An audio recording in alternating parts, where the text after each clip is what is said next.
नमस्कार व्यूअर्स, मैं हूं अमीश देवगन और आप देख रहे हैं देश का सबसे देखे जाने वाला कार्यक्रम। आज हमारे बीच एक ऐसी शख्सियत आने वाली हैं जो ना केवल बेहद खास इंसान है बल्कि शानदार जानदार एक्टर भी हैं।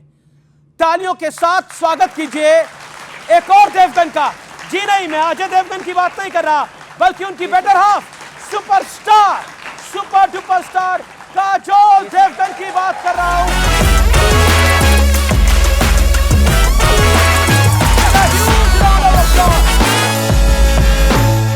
अभिनंदन है काजोल जी आपका। हेलो, हाय। तो ये सब बड़े एक्साइटेड है आपको सुनने के लिए और आपको जानने के लिए। पहचानते तो आपको है ही, प्लीज। Thank you.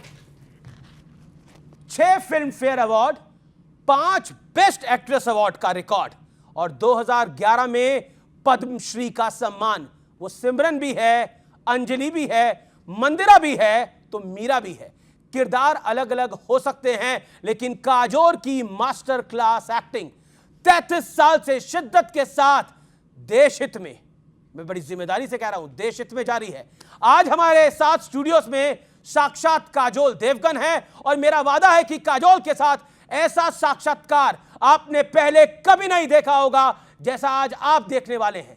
आपने मेरे साथ प्रधानमंत्री मोदी का इंटरव्यू देखा है, गृह मंत्री अमित शाह, योगी आदित्यनाथ से लेकर बड़े बड़े स्पोर्ट्स स्टार और एक्टर्स का इंटरव्यू देखा है।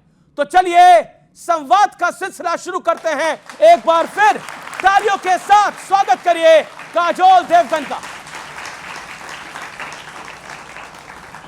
काजोल जी आपका अभिनंदन है। Thank you. तो एक फेलो देवगन के साथ बात करके कैसा लग रहा है? पहले तो पूछ लिया था कि रिश्ते में है या नहीं है जी। तो मुझे बहुत सीधे सीधे बता दिया था कि नहीं, रिश्ते में नहीं है। नहीं, अब मेरे पीसीआर वाले मुझे बोल रहे हैं कि अजय देवगन तो आपके बड़े भाई लगते हैं, ये उनकी धर्मपत्नी है तो आपकी भाभी हो गई। ओह गॉड प्लीज। बहुत ही अच्छा लग रहा है यहाँ पे आकर और इन सारे लोगों के सामने बैठकर बहुत ही अच्छा लग रहा है। और बिल्कुल आज जैसे आपने कहा, मैं बहुत I am very proud of the fact that I have been working for nearly 34 years। तो I think I am very proud of that fact. I pat myself on the back. जी जी जी, तालियां होनी चाहिए इस बात के ऊपर। 1992 में आपकी पहली फिल्म बेखुदी आई थी जी। तब आप 16 साल की थी, पढ़ रही थी। आज आप प्रोफेशनली अपने आप को कहां देखती हैं? क्या बदलाव देखती हैं? आई थिंक एक उस वक्त लगता था कि पता नहीं मैं लास्ट करूंगी या नहीं इंडस्ट्री में। उस वक्त लगता था कि ये तुक्का है, लग गया, पता नहीं दूसरी फिल्म करूंगी या नहीं करूंगी या शायद कुछ और करूंगी ज़िंदगी में। लेकिन अभी कह सकती हूँ after 33 years that movie making suits me. Movie making suits you. क्या आपको लगता है कि क्या वाकई आपकी पहली फिल्म 1992 में आई थी या कोई राज की बात है जिसको आप यहाँ पर डिस्क्लोज करना चाहती हैं? क्योंकि हमने भी थोड़ी रिसर्च करी है। 1983 में भी एक फिल्म आई थी जिसमें आप चाइल्ड आर्टिस्ट थी। जी, उसका मतलब है कि 40 और साल हो गए उसको ऐड पर वो कौन सी फिल्म थी, याद है आपको? मेरे डैडी की एक फिल्म थी हमारे। हाँ, कराटे किड, कराटे जी। तो उन्होंने उस वक्त जूनियर आर्टिस्ट नहीं रखे थे पीछे और हम सब बच्चों को बोल दिया था कि अभी तुम लोग सब जूनियर आर्टिस्ट हो। मुझे ना वो खांचे जो है वो खाली लग रहे हैं, तो वो खांचों को फिल करने के लिए आप सबको भाग के वहां पे बैठना। फिल्मी करियर तो तभी से शुरू हो गया था ना 1983 से। हाँ, आई गेस। जी। बाजीगर एक टर्न अराउंड फिल्म थी जी। 1993 में आई और वहां पर वो एक फिल्म आई जिसमें शाहरुख खान थे, आप थे और फिर ये ब्लॉकबस्टर जोड़ी बन गई। जब वो फिल्म रिलीज हुई और जब आपने शाहरुख खान को पहली बार देखा, आपको लगा था ये शाहरुख खान यहाँ पहुंच जाएगा और हमारी जोड़ी ब्लॉकबस्टर बन जाएगी? पहला इंप्रेशन क्या था शाहरुख खान का? पहला इंप्रेशन तो था कि मतलब पहला इंप्रेशन एक्चुअली 1 जनवरी को मिले थे जी। तो 1 जनवरी को आई थिंक शाहरुख को पसंद है कि पहली जनवरी को ही like to shoot on the 1 जनवरी बिकॉज ही वाज लाइक अगर मैं पहली जनवरी को काम करूंगा तो मैं पूरे साल काम करूंगा। तो ऑफ कोर्स मेरी तो दूसरी पिक्चर थी। I was 17 and a half at that time. I wasn't even 18 years old at that time. तो और I was not a party person or anything like that. So I was wide awake at 11:30 in the morning with 2 cups of coffee और और मेरी आवाज़ जैसे कहते हैं मुझे माइक की ज़रूरत नहीं है. अब मेरी आवाज़ मतलब दूर दूर देश देश तक पहुंच गई है बगैर माइक के. तो मैं आराम से बोले जा रही हूँ and I'm talking to everybody. I'm talking in Hindi, in English, in Marathi. I'm talking to Shahrukh's makeup person and everybody was so irritated with me. पूरा यूनिट जो है मुझे इतना घूर घूर के देख रहा था कि ये कौन है जो प्लीज कोई बोलो इसका वॉल्यूम कंट्रोल करने के लिए. I was like, hi guys, तो क्या हो रहा है, मजे हो रहे हैं, ये हो रहा है, वो हो रहा है. तो शाहरुख खान को देख के आपको लगा कि ये एक्टर बन सकता है? Yes, please. नहीं, मेरी इतनी हिम्मत उस वक्त भी नहीं थी ये बोलने की. Of course मैंने उनका काम देखा था फौजी में, तो I knew for a fact that he was a very very accomplished actor. Yes, and of course बात करना जब शुरू कर दिया उन्होंने तो लगा कि oh God, we are going to be good friends because I think we talk as much as each other. So तो इस दोस्ती का राज क्या है? I don't think any कोई राज है, ऐसा कोई राज नहीं होता. दोस्ती के कोई राज होते तो मुझे बता दो. I don't think दोस्तों के कोई राज होते हैं. ये बॉन्ड क्या है? I think बॉन्ड यही है कि हमने बहुत सारी पिक्चरें की है बहुत अलग अलग स्टेज पे. और so I did a film with him when I was 18, and then again when I was 20, and then again when I was 21, then again when I was 24, and then again when I was 30. So it's just आप एक होता है कि आप पूरी जिंदगी जो almost एक हर जिंदगी के हर मोड़ पे मैंने उनके साथ एक पिक्चर जरूर की है. जी, लेकिन चलिए मैं सवाल को बदल देता हूँ. केमिस्ट्री का राज क्या है? ये अगर सवाल पूछ रहा था तो ये पहले ही पूछना चाहिए था ना, इतना लंबा चौड़ा ठान के. Honestly Shahrukh I think puts it very well. I think Shahrukh ने सबसे बेहतरीन जवाब दिया है इस एक शब्द पे, केमिस्ट्री जिसे कहते हैं. तो उसने बोला मैं इतना अच्छा एक्टर हूँ कि मेरे सामने कोई भी हो, मेरे सामने एक जानवर भी रखोगे तो मैं जानवर को भी आई विल कन्विंस यू कि मैं इस जानवर से मतलब पूरी तरह से मतलब दिल से प्यार करता हूँ. और I would like to believe that we are friends also, and I would like to believe that we are very good actors as well. नहीं, you are. और वो शाहरुख खान भी सुपरस्टार है, लेजेंड है. दिलवाले दुल्हनिया ले जाएंगे कि सिमरन और आज की न्यू जनरेशन एक्ट्रेस में फ़र्क क्या है? क्योंकि तब उतना सोशल मीडिया सपोर्ट नहीं होता था, उतना सोशल मीडिया नहीं होता था, उस तरह के रिसोर्सेज भी नहीं होते थे. तो जब आप उस तरह की प्रॉब्लम्स भी नहीं हुआ करती थी. तो उस तरह का आई थिंक कहीं ना कहीं एक लॉन्जेविटी है वो बढ़ गई है इस सोशल मीडिया की वजह से या एक्सपोजर की वजह से, आप जो whatever you would like to call it. उस वक्त इतना प्रेशर नहीं हुआ करता था कि you could do whatever you wanted. Like they say, whoever was born in the 90s, जो भी है आपने जो करना है कर लिया. प्रूफ तो नहीं है जो भी करना है. हमको जो भी करना था हमने कर लिया. But there's no proof. It's just my word against yours. Ji. So I think today's generation of actors are very lucky. क्योंकि आज के जनरेशन में अगर आप चाहो तो सिर्फ आप एक एक्टर नहीं हो सकते, आप सब कुछ हो सकते हो. आप एक एक्टर भी हो सकते हो. You can have a business, you can be a talk show host, you can be 100 different things. And it's पहले 90s में था कि अगर आप एक एक्टर बन गए और अगर आप फेल हो गए उस वक्त, so you are failed for life. आप जिंदगी में और कुछ नहीं बन सकते थे. That was it. That would ये आपकी छाप रह जाती थी कि आप जिंदगी में बस यही किया है. आपने बस एक पिक्चर की थी और वो फिल्म फ्लॉप हो गई और उसके बाद आप कुछ नहीं कर पाए. तो ये डिफरेंस आपको लगता है? बिल्कुल, बहुत बहुत बड़ा डिफरेंस है. जी. और सुना है आपने DDLJ में बड़ा परेशान किया था लोगों को वहां पर? मैंने? हाँ, शूटिंग के दौरान. मैंने? जी. I am an angel. अब मेरे पास है. सही है कि नहीं है? फिर प्रूफ है? हाँ, मेरे पास प्रूफ नहीं है आपके पास? नहीं, प्रूफ है मेरे पास. फरीदा जलाल को एक सीन करना था और आप फरीदा जी को मैंने बहुत तंग किया. जी. फरीदा जी को मैंने बहुत तंग किया. लेकिन प्रूफ आपने खुद ही दे दिया. नहीं वो तो, लेकिन फरीदा जी और मेरा रिश्ता बहुत अच्छा है. और फरीदा जी हमेशा मुझे कहती थी कि भाई तू जिससे बात करती है आवाज नीचे कर. तो हाँ, मैंने थोड़ा सा तंग किया है फरीदा जी को. फरीदा जी के साथ मैंने बेखुदी भी की थी, DDLJ भी की थी, तो शी वाज मेरी बुआ थी, आई थिंक। DDLJ, कभी खुशी कभी गम, कुछ कुछ होता है, इन सभी फिल्मों में ना एक चीज बड़ी कॉमन थी, इंडियननेस, मतलब भारतीयता। क्या आपको लगता है उसने आपका connect with Indian audience specially आपको घर घर तक पहुंचा दिया, दीज 3 फिल्म स्पेशली? यस, और मैं ये भी कहूँगी कि ये बहुत अच्छी पिक्चरें थी, ये बहुत अच्छी पिक्चरें थी और उस वक्त की अच्छी पिक्चरें थी। अच्छी पिक्चरों को तो आपने बनाया ना अच्छी एक्टिंग करके। Thank you so much. And they did very very well.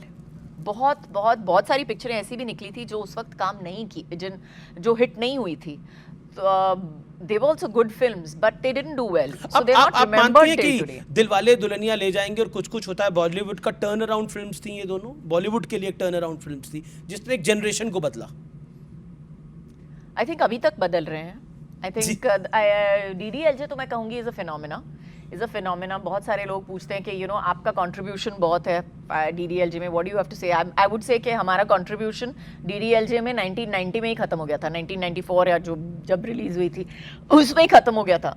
हमने अच्छी पिक्चर बनाई, हमने रिलीज कर दी थिएटर्स में, लेकिन जितने लोगों ने देखा है, सराहा है, अपनी फैमिली का एक हिस्सा बनाया है, अपने बच्चों को दिखाया है, उन्होंने इस पिक्चर को कहते हैं ना जिसे बना के रखी है। एक स्नैप पोल कर लेते हैं यहाँ पर, किसी ने DDLJ, किसने देखी है DDLJ और कुछ कुछ होता है?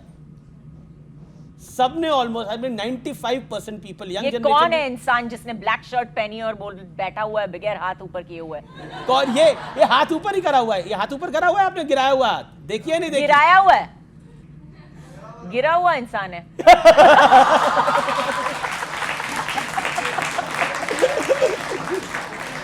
देखिए ये तो एक तरह से एक ऐसी फिल्म है जिसको मुझे नहीं लगता कि जैसे मदर इंडिया को देखना चाहिए, जैसे DDLJ को देखना चाहिए, बॉलीवुड की ऐसी कुछ पिक्चर जैसे 1983 का वर्ल्ड कप जरूर देखना चाहिए सबको जाकर, यूट्यूब पे अगर मौका मिले तो। एक क्या कारण है कि यश चोपड़ा का प्रोडक्शन हाउस हो या फिर यशराज फिल्म्स हो या फिर धर्मा प्रोडक्शंस हो, सभी की आप चहेती हैं, ऐसा क्यों? ऐसा कम होता है? अब मैं क्या बताऊं, I am that kind of a person only. आपने बोला मैंने तंग किया है लोगों को, मैं तो कहूंगी कि मैंने बिल्कुल नहीं तंग किया है, किसी को भी तंग नहीं किया है। You have no proof. मैंने फरीदा जलाल का तो प्रूफ दिया। चलिए कुछ ऑडियंस के सवाल ले लेते हैं, कोई हाथ खड़ा करना चाहे? चारू जी, I'll pass the mic. Hello, ma'am. First of all, you are looking very, very gorgeous. Thank you. And did you feel any emotional connection between the character you portrayed on screen and a real life mother? Is there, in what ways they are similar or different? In माँ? Yes. माँ का इस picture में जो किरदार है उसका नाम मैं बता दूं, अंबिका है, और फिल्म का टाइटल जो है वो माँ है, और ये किरदार मैं पिछले 22 साल से रोज निभा रही हूँ, day in and day out. तो ये किरदार जो है मुझे लगता है आंख बंद करके मैं यही किरदार प्ले कर रही हूँ, day in and day out. But लेकिन ये जो टाइटल है और जो किरदार है, आई थिंक इट हैज़ काफ़ी लेयर्स हैं इस एक शब्द में। हम उस माँ की बात भी करते हैं, हम अपनी माँ की बात करते हैं, और फिर there is one basic emotion of a mother जो मुझे लगता है that every parent connects to, whether it is a mother और a father, we all connect to that one basic emotion कि ये अगर मेरा बच्चा है तो ये मेरे बच्चे को मैं कभी कुछ नहीं होने दूँ। ये जो मूवी है, आपने हॉरर कॉमेडी के बारे में सुना था, ये माइथोलॉजिकल हॉरर है, ऐसा सुना? जी, it's a mythological horror, yes बिल्कुल। ये मेरी सबसे फेवरेट कहानी मैं बता दूं, इट्स नहीं बैठ जा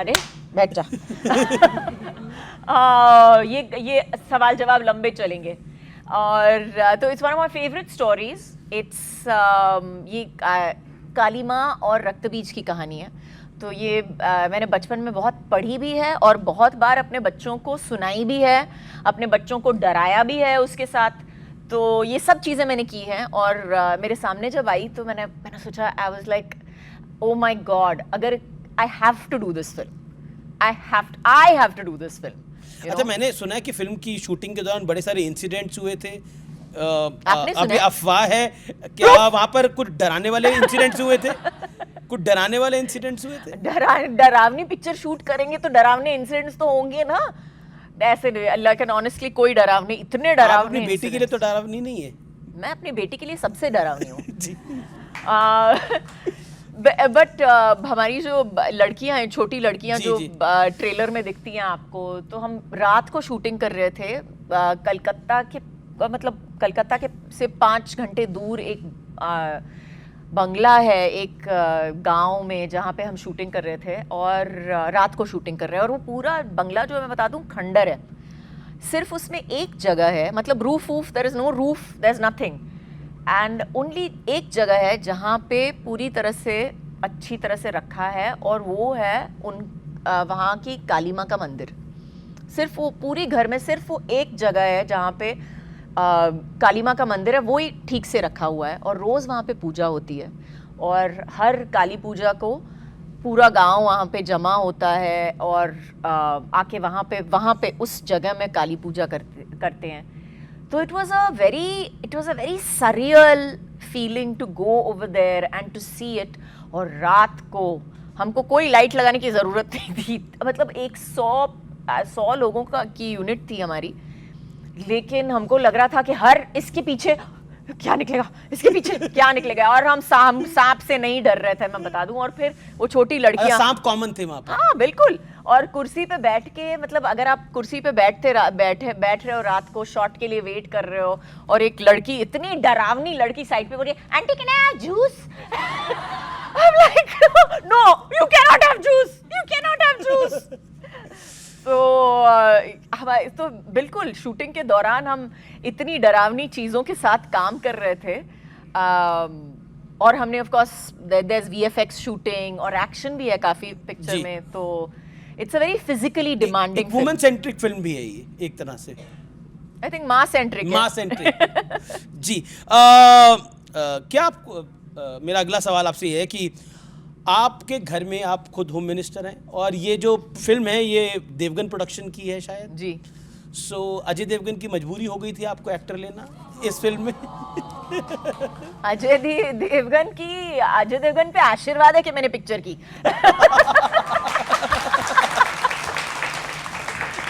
नहीं, लेकिन ऑनेस्टली हमने जब स्क्रिप्ट सुनी, और जब मैंने कॉन्सेप्ट सुना, तो आई थिंक उसने ही पहली बार बोला कि you know there is this amazing concept that has come, and I think अगर you know if we do it will be fantastic. और हम दोनों को बहुत पसंद आई, इसलिए हमने सोचा कि माँ का आशीर्वाद ले ही लेते हैं। माँ का आशीर्वाद ले लेते हैं, और घर की प्रोडक्शन है, घर की हीरोइन है। बिल्कुल।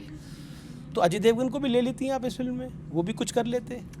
नहीं, वो बहुत बिजी थे दूसरी पिक्चर करते करते जी। उनके पास टाइम नहीं था, डेट्स नहीं थे। हमने बहुत कोशिश की, लेकिन डेट्स नहीं थे आपके पास डेट नहीं देंगे। नहीं, आप वो जब आपकी कुर्सी पे बैठेंगे तो उनको जरूर सवाल पूछना। पक्का मैं पूछ लूंगा, और दिखाऊंगा भी ये वाली क्लिप। आप द ग्रेट तनुजा की बेटी हैं, और बॉलीवुड में एक डिबेट चली रहती है, आउटसाइडर वर्सेस इनसाइडर्स। मैं इसलिए सवाल ये पूछ रहा हूँ कि आपने खुद बहुत मेहनत करी और आप यहाँ तक आई, ये नेपोटिज्म जैसे शब्द को आप कैसे एड्रेस करती हैं? How do you address it? How do I address it? हाँ, बहुत चर्चा हो चुकी है इस शब्द की, लेकिन स्टिल मैं इतना कहूँगी कि I think that you know, simple सी बात है, डॉक्टर का बेटा डॉक्टर बनेगा जी, डेंटिस्ट का बेटा डेंटिस्ट बनेगा। यू नो, जो भी आपका प्रोफेशन है, आपके बच्चे बड़े होके वही प्रोफेशन में जाने की कोशिश ज़रूर करेंगे। और हमारी प्रोफेशन में मैं इतना कहूँगी कि success does not depend on your lineage. Very true. Success does not depend on your बड़े सारे एग्जाम्पल हैं। और बिल्कुल, और बहुत सारे जो हम सक्सेसेस को देखते हैं, लेकिन but we don't look at the failures. लेकिन इजी जरूर हो जाता है थोड़ा, अगर आपकी फैमिली में पेरेंट्स स्टार्स हो या बॉलीवुड के साथ उनका कनेक्शन हो। आई थिंक जान पहचान होती है, जान पहचान वहां तक बोल सकते हैं जरूर। जी।